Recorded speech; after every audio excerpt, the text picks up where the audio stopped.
Welcome to We Sing the Bass Electric, a podcast for bass lovers and music enthusiasts of all genres. Join us as we revisit some of the most iconic recordings from different bassists, past and present, discussing behind-the-scene insight and stories that made up some of the most revered albums of our time, all from a bass player's point of view.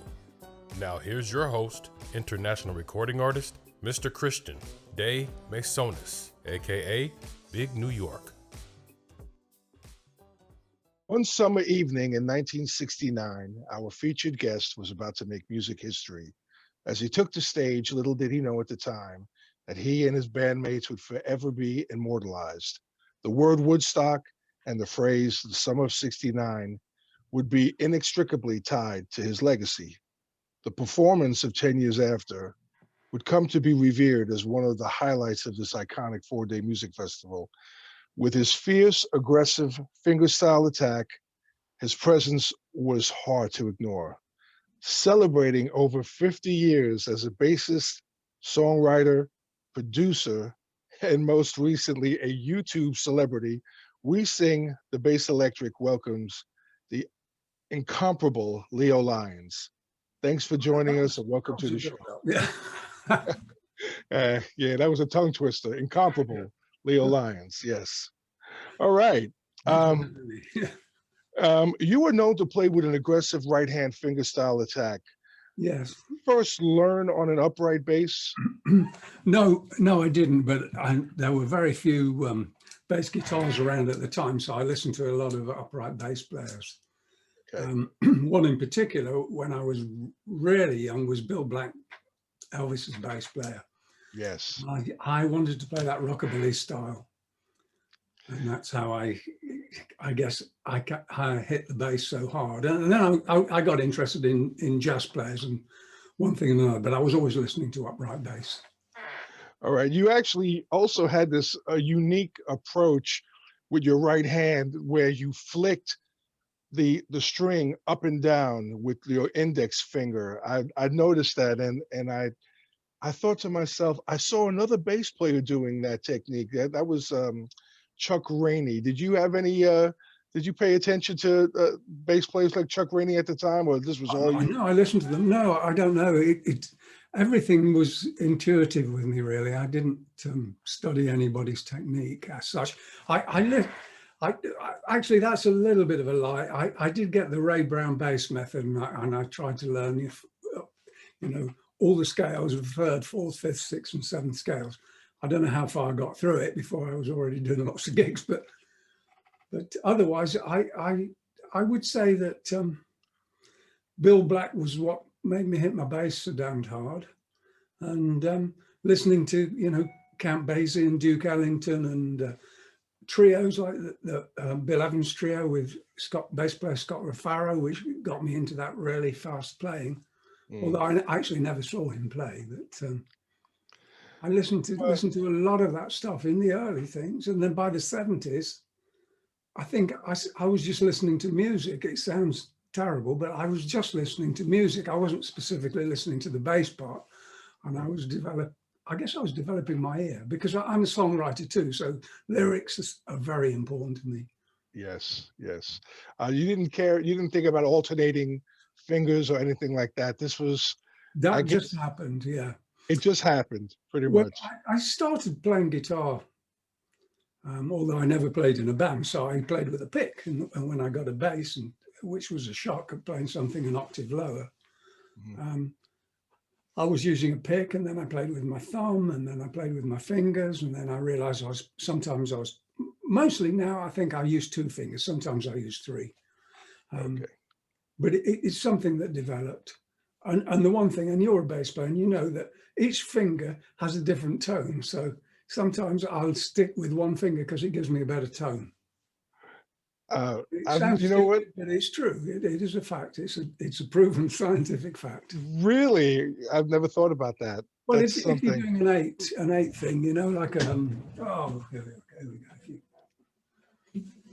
If you're doing if you're using two.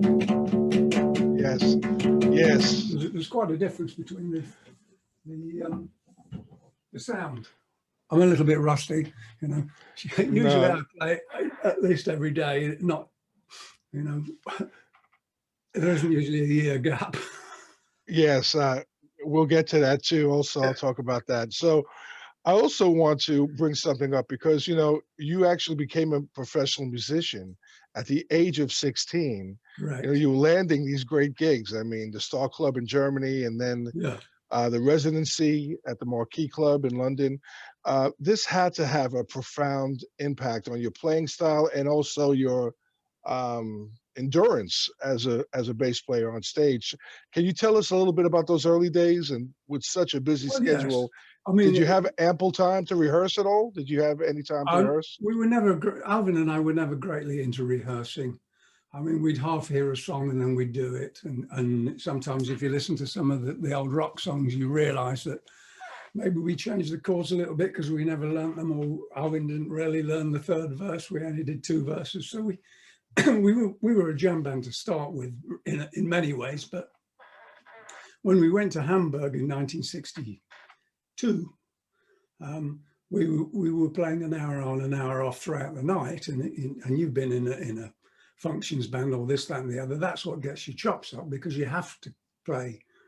You're playing 4 or 5 hours a night. It really makes the band, and that's where we learned our the basis of our style, really.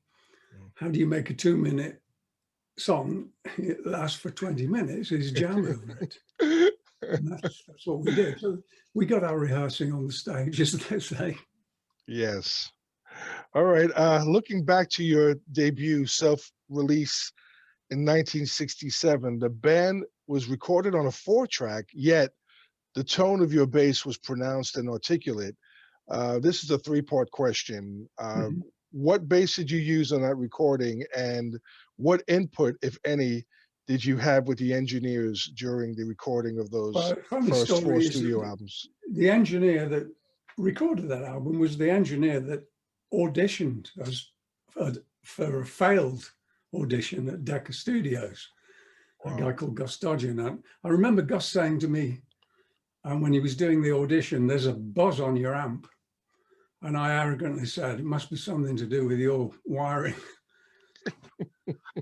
which didn't go down that well, but subsequently we got on really well. But when we went in to do the recording, I had the one bass, the 62 Jazz bass, and I recorded through a Vox AC30 Super Twin. Oh, okay. And as you said, it was 4 tracks, so drums, bass, maybe a rhythm guitar or keyboard all went down across 2 tracks. So there were no overdubs. So you'd get your basic track over 2 tracks, and then you'd have 1 track left for a vocal or keyboard or a backing vocal, to make the 4. And then they did what they called reduction down to mono, at the time. Stereo was just coming in, but they did you have any concerns about how you wanted your bass to be mixed during those sessions? Were you able to say, "Hey, Gus, I don't like the way that sounds. Can we do it over again?" Or were they? Not really. I mean, but basically they, like most bands, that you go in, you've got your live set, and you try to replicate the live set in a studio environment, which is also very difficult. But that's what we tried to do. But I'd had some experience because I'd been working as a session musician before that. I started, so I wasn't unused to working in a studio. You have to remember, in those days, musicians weren't even allowed into the control room. They played the track back to you over a speaker in the studio and said, "We're happy with it," and you'd say, "Yeah, okay. I'm pleased to be here. Just pleased to be here." Yeah, I know, especially when you have backing, you have some kind of interest, it's like you weren't just doing everything yourself. I mean, you had somebody actually, looking at you guys, and so, oh my God. I think we had an empathy with the engineer and Mike Vernon, the producer. So there was no, well, I think it should be this, and I think it should be that. There really wasn't that much of a problem in those early days. We went in and we did it, and the sessions, sessions were weird. That there were corporate sessions, sort of 9:30 to 12:30 with a tea break, and 2:30 to 5:30 finish. So it's 2 3-hour sessions over a period, and we were doing gigs, every night, and then back in and then record. So your performance at Woodstock in 1969 was plagued with technical issues associated with poor weather conditions. The yes, humidity, indeed. the humidity actually affected the tuning of your guitars. What do you remember most about that moment during that time on stage while all of this was happening? Well, I guess it was a nightmare, but the whole day was a nightmare, and as much that there was a storm before we went on, and we traveled so far to get there, and we had no food, and there was no dressing room, and you could be a miserable bastard, or you could say 50 years later, my God, I was lucky to have been there. And I would say I was lucky to have been there, but at the time I was probably thinking, you know what, I wouldn't mind a hotel room and a meal. So we wanted to get on, and when we got on, of course, the whole stage was flooded with water. There were cables running, and between the cables there was water running, and health and safety nowadays, of course, would never have allowed that to happen. Stage was slipping down the hill in the mud, and I mean, it was a total mess. What the positive side was, the audience was so energetic, so enthusiastic, so vibed up. We started the show, and we just had to get through it no matter what happened. So, it goes out of tune, you stop and you tune up, and it goes out of tune. And bear in mind, there were no such things as tuners. It was either give me an E on a piano or a tuning fork. And under stressful situations, that's never the ideal way to tune up. No. So the tuning was, I mean, I've heard the in-between takes. I've heard the takes now. Last year I heard them, but I heard the in-between takes where the tuning was horrendous. Wow. Absolutely horrendous. And on top of all that, Alvin actually broke a string too. And I think it was before we played I'm Going Home, which we came back and did as an encore, but he broke a string and he went off stage. No spare guitars, nothing, just one guitar. That's all anybody ever had in those days. Wow. And he went off to change his tune, a string, and I ended up talking to the audience, which I think they've taken out of the record, but I ended up talking to the audience for however long it took him to change it. He didn't have a comedy routine back. I used to do a comedy routine. Yeah, I had all sorts of things. Can you hear me at the back? Yeah, we did a few things. That's cool. That's cool. Okay. I'm used to talking to. I'm not very good in a room of 3 people, but I can talk to. If there's 20,000 people, it doesn't faze me at all. Yeah, I agree with you. Yeah. I actually agree with you on that. I'm more comfortable on stage. That's like my home. I love the feeling of that. All right. As a bass player, I admired how you maintained a larger-than-life presence on stage. You definitely held your own against the charismatic guitar playing of Alvin Lee, who was quoted as saying that Woodstock was the beginning of the end for the band. He felt that the band had gone in a more commercial direction, yet I'd Love to Change the World from the 1971 Columbia release of Space and Time represents the height of the band's success. Did you agree with his sentiment at all? And what was your take on the band and its recording during that period? Well, from obscurity to success took 9 years, maybe 10 years. It was something we'd worked towards, so I was quite happy to have got there. I think in retrospect, when we actually got there, Alvin started to question as to whether he wanted to be there or not. He didn't like the attention. He didn't like one thing or the other. And so from his point of view, he could well have said that, well, he did say, oh yeah, it was the beginning of the end. And he said to our manager at the time, Chris Wright, our manager, we're too big, de-escalators. And a lot of people don't know this, we actually took a year off to see if we could to let things die down. I can understand the way he now, I can understand the way he felt about it was just too much for him.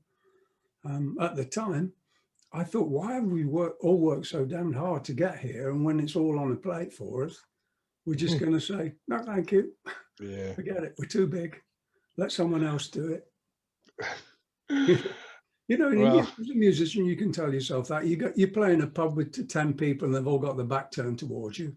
Then all of a sudden you can do 2 shows a night playing to 25,000 people. And you say, no, I don't want that. yeah, that's, I don't know. Did you get along with him pretty well? I mean, did you had a good Yeah, we were rapport like with him? brothers because we grew up together and we shared so much together. Oh, we fought a lot too, you know. Mhm. We did fight a lot. But yeah, up to a point, any arguments were always over band policy. What, you know, like, do we want to take a year off right at the height of our success, or Yeah. you know, what's the problem with playing Madison Square Garden? Just because some dope heads told you it's not a cool place to play, you're telling me that's the reason you don't want to do it? You know, there were Yeah. those kind of arguments. But otherwise, okay, yeah. Okay. I was lucky. I was very lucky. I didn't, you know, looking back on my life, I've had quite a bit of success. I should not have necessarily relied on staying with the same band to do it. If I had to have one regret, maybe I should have moved on and done other things, but I didn't. And I've had some wonderful times, so no complaints at all with any of them. Let's talk about the holy grail of electric bass, your Okay. 1962 Fender Jazz Woodstock bass. Okay. How often did you use that bass, and how many albums can it be heard on? Every album up until the last 2, I should think. Wow, that's Which incredible. the last 2 would be About Time and maybe that was it. About Time, probably. So that would be the one. But we also used it on all the UFO records I produced, and also some of the other records, the Magnum records I produced. Oh, you lent it to Pete Way? Yeah, only for the recordings, obviously. Yeah. Yeah. Do you have that bass insured with the Lloyds of London? And if you No. do, how much is it insured for? I would imagine $50,000, maybe more. We're insured. I've no idea. I just hide it. You have to insure that bad boy, because that to me, that to me is like, look, I love boutique basses, don't get me wrong, but Yeah.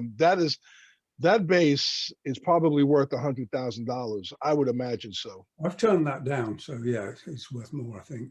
Yeah, so that's pretty incredible. Yeah. Has the Fender Custom Shop approached you to do a Leo Lyons 62 bass? Well, it's an interesting thing. When I first Yeah. moved to Nashville, I spoke to the rep in LA, and he said, you know, we should do a bass of yours. And I said, well, I wasn't calling about that. I've just moved to Nashville, and I thought it would be great if I could just raise my profile in Nashville, because I at the time I didn't know many people. And he said, oh, go and see the Nashville Fender rep. And I said, okay. So I went to see the Nashville Fender rep, and he was such a pain in the arse. He said, okay, what do you want? Are you trying to get a free bass? I said, no, man. I just wanted to touch base with you and say hi and this, that, and the other, let you know I'm in town. I'm not even here as a player. I'm here as a writer and an engineer, but I thought maybe just a little photograph in your magazine or something like that saying, Leo's in town. Here it is in the studio. Here's his bass leaning up against the thing. Oh, well, I'll think about it, he said. Send me some of your press cuttings. And I thought, asshole. Yeah, absolutely. And so that was it as far as I was concerned, as far as Fender went. But a company in London called the Bass Centre approached me and said, look, we want to do a replica of your bass. And they were big fans, and I agreed to do that. So what they did was they did a Leo Lyons bass, which is pretty much similar, you know, to that's the same. Yeah, they even took the finish off and everything. Yeah, Yeah. And you want to know something? Looking at both basses, I know our audience will be able to see this if it's Yeah. podcast version, but looking at both of them, it looks like you shine that 62 Fender every day. I mean, it's got the fingerboard's got a nice shine to it. I mean, what are you? This has got to be your baby, right? You take care of this baby like an infant. Yeah, it's considering the amount of work he's done. It's been refratted a few times, but I've looked after it. I was concerned about people stealing it, as you would be. So I always tried to replace the bass by another one that looked like it. And I was 62, or find one.